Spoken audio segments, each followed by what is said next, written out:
El 24 de febrero de 2022 marca el inicio de la invasión de Rusia a Ucrania, cuando Vladimir Putin, el presidente ruso, anunció una operación militar especial. Entonces comenzaron los bombardeos, los ataques con misiles y todo lo que vino después. Es más, a día de hoy nadie se atreve a vaticinar el final de esto. El 16 de abril, mientras la selección femenina de fútbol de Ucrania viajaba a España, se produjo el ataque más mortífero en lo que va de año. Un ataque masivo de casi 700 misiles y más de 40 drones sobre varias ciudades ucranianas. En total, 17 muertos y más de 100 heridos. Hace ya más de 1500 días desde el primer ataque de Rusia a Ucrania. Mientras, aunque os parezca mentira, los ucranianos han aprendido a convivir con la guerra. Pero, ¿qué pasa con el fútbol? ¿Siguen jugando al fútbol? ¿Cómo lo hacen? ¿De dónde sacan las fuerzas para seguir haciéndolo? Bueno, pues a todas estas preguntas es imposible responderos sin hablar con ellas, sus protagonistas, las futbolistas. El Patio, gracias a la colaboración de la Federación Ucraniana de Fútbol y con motivo de su partido contra España, se infiltra en su selección. ¿Para qué? Para intentar dar respuesta a todas estas preguntas.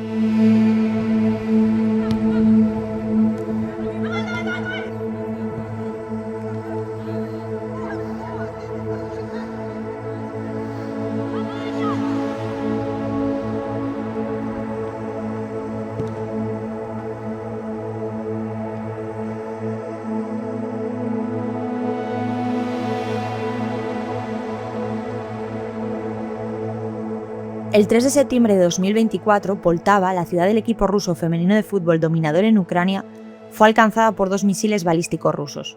Mataron a 59 personas.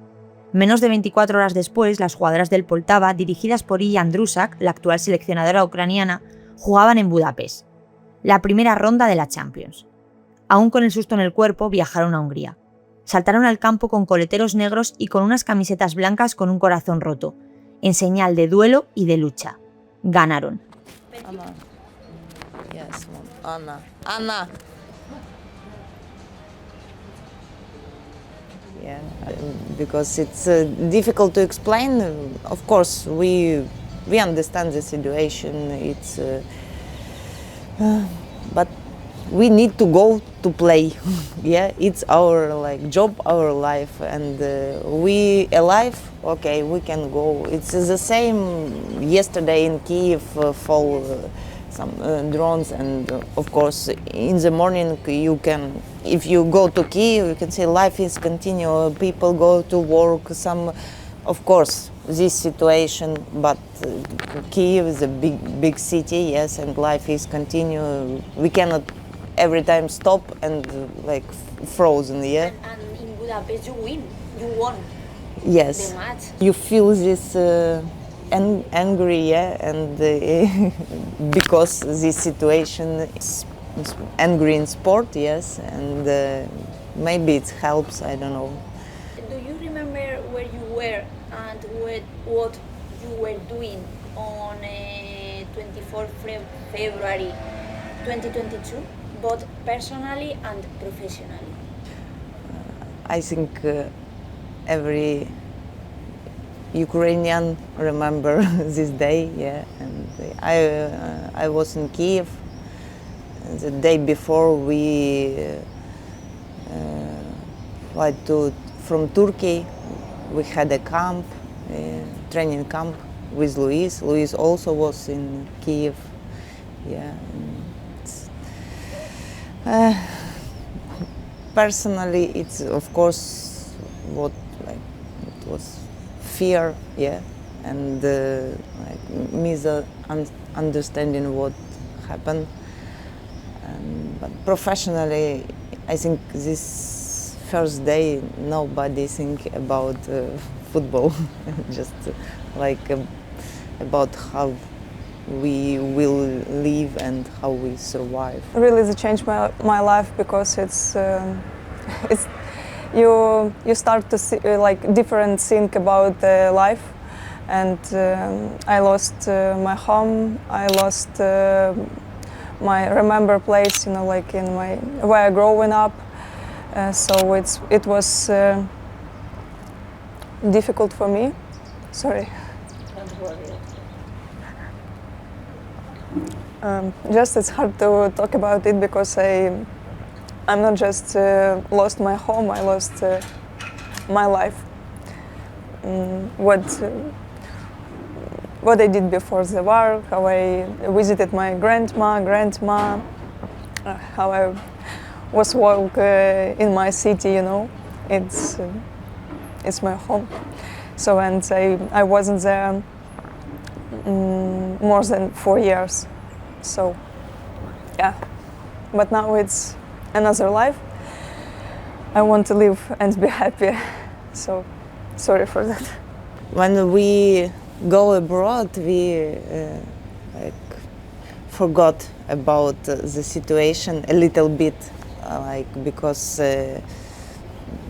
in our country it could be 3-5 alarm during the night. Yeah, it could be explosive. It's could be everything. Look, we live in this situation 5 years, yes, and sometimes I just go to another bag and continue to sleep. I didn't go to shelter because it's my choice. Somebody go, but I don't want to go. I want to sleep in my bed. It's always we need to do our choice, yeah, and I prefer to stay in my bed during the night. But for example, some sports school, yeah. For example, some small girls tomorrow will have a game, yeah. But all night they spend they sleep in the shelter, and how we can speak about development if they sleep in the shelter, yeah. El fútbol femenino en Ucrania, como casi todo en el país, frenó en seco. A diferencia del masculino, se reanudó más de un año después del inicio de la guerra, septiembre de 2023. Actualmente la liga cuenta con 10 equipos, pero es difícil jugar al fútbol. Hay partidos que duran hasta 5 horas. Cuando suenan las sirenas antimisiles, todos corren a refugiarse. It's hard to play football in Ukraine because we can stop match and go to the shelter, and we can spend 3-4 hours, 2 hours in the shelter, and after that we go to the pitch and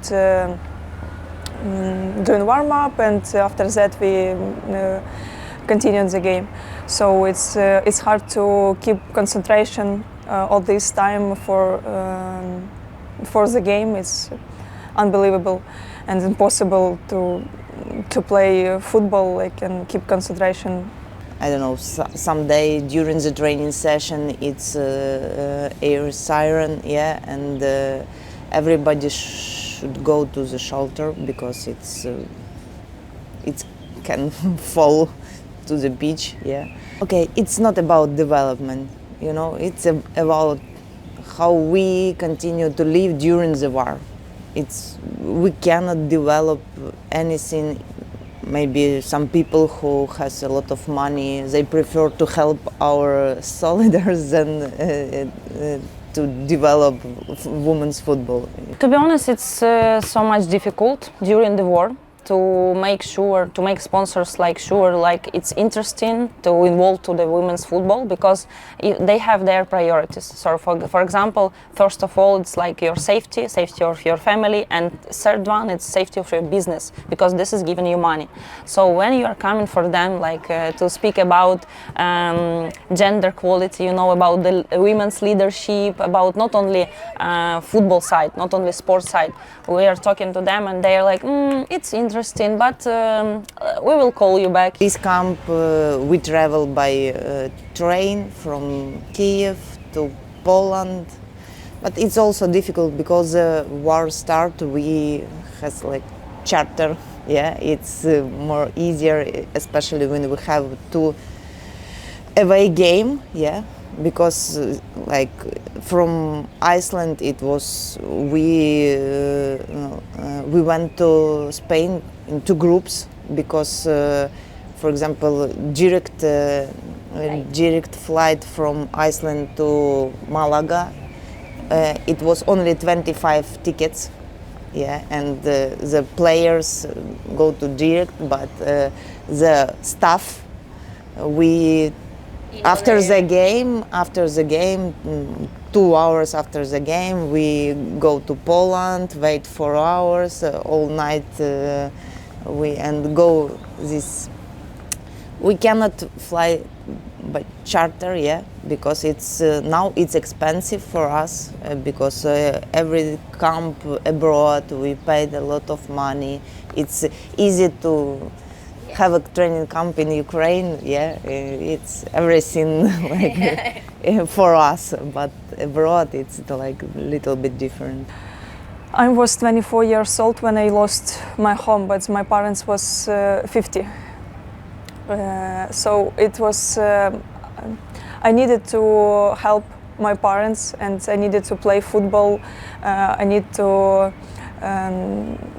like grow up in my career to be a better player and earning some money, you know.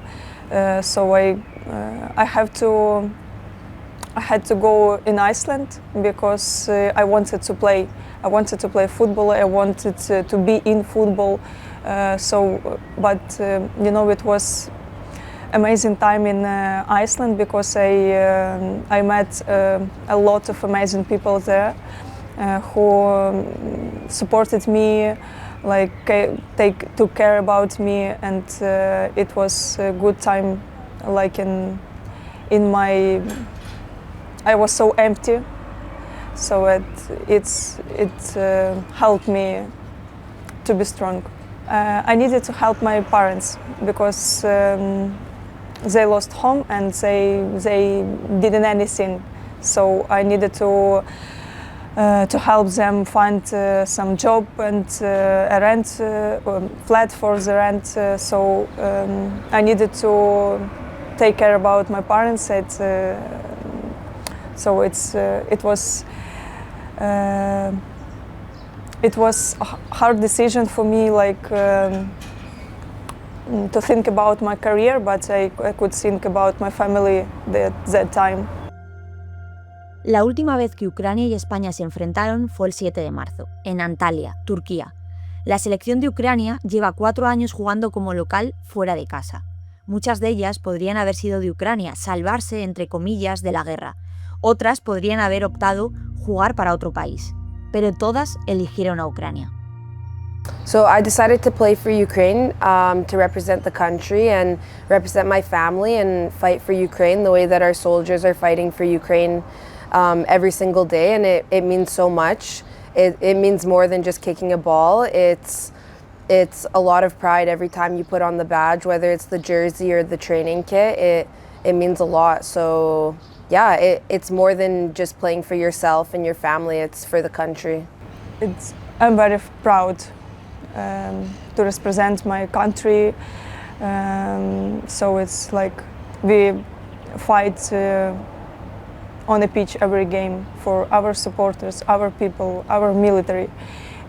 So it's, I don't know, I can't tell you like for words. So of course it will be not home, never. Like, and of course it's like you will not see a lot of your people. You know, as we know now in Spain, tomorrow will be almost 8,000, 9,000 Spanish people. Maybe some of them will be Ukrainian, but small part, you know. So of course it's sad.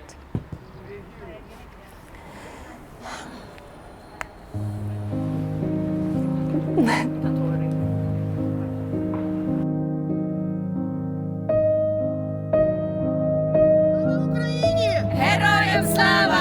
Слава нації! Смерть ворогам! Україна! Понад усе!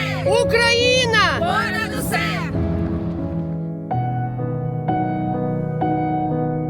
Hace 4 años, aquí en Córdoba, tenemos un partido de baloncesto de Córdoba contra Ucrania. Y este día, justo este día, empezó la guerra.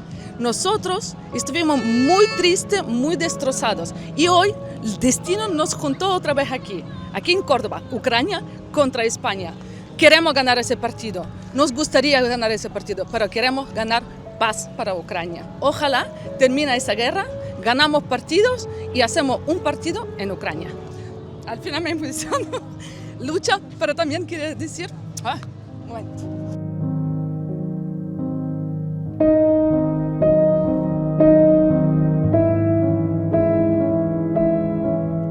Para mí representan la lucha, la valentía, como tú dices, y bueno, me ha encantado también cómo han salido tanto en el partido aquí como en el de allí, si no recuerdo mal, con la bandera de su país cubriéndose, y nada, me ha parecido un detalle que bueno, que creo que están orgullosas de su nación y creo que es algo muy bonito.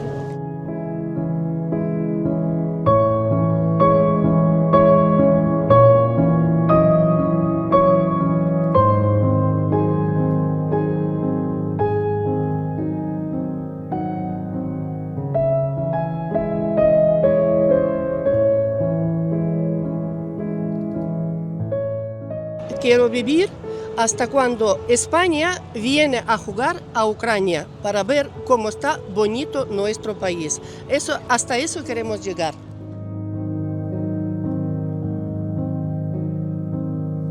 Football is my life.